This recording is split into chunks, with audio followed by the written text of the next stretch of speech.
Hello guys, welcome back to another Inspo. For today's video, here going to show you or discuss with you how to fix Valorant not launching, starting, or opening. So if you're interested, let's get started. So first things first that you want to do here is you want to make sure that your, in this case, computer, that includes Windows as well as your GPU is fully updated. So I want to go ahead and search for Windows Update. And from here, just click on the install or update option here. So once you've done that, restart your PC. Next is you want to make sure that your GPU is fully updated. Now, depending on what you currently have, either NVIDIA or in this case, let's just say AMD. So just search for the app itself. So I'm assuming you already have the app itself for your GPU, but if you don't have it yet, I would highly recommend you to install the app for it. So in my case, I'm using NVIDIA here. So go to the drivers tab here and just click on the download button if you see any updates on your GPU. Once you've done that, the next thing you want to do is you want to make sure that some services are actually running in the background here.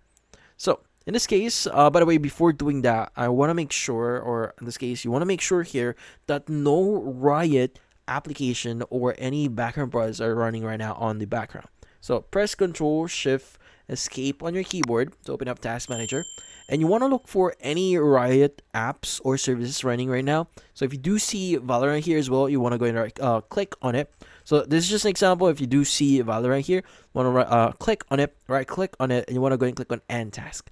Now do the same thing for any Riot applications that you see here. But once we've done that, we want to go and edit our services. So I want to go to search here, just type in services, open it up, and you want to go and select one of the names here. Just press V on your keyboard. You want to look for VGC. Now you want to right click on it. You want to go and click on the properties option here. Instead of startup, you want to go ahead and choose the option here that says automatic.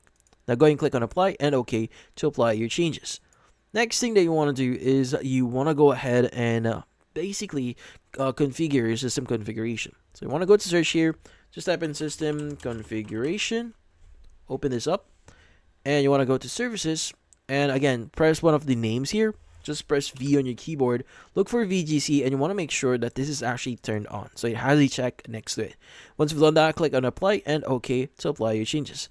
Once you've done all of those, you want to go and restart your PC and see if that actually helps. But in this case, that's about it. Hopefully this video was able to help you. Like and subscribe to NF Inspo.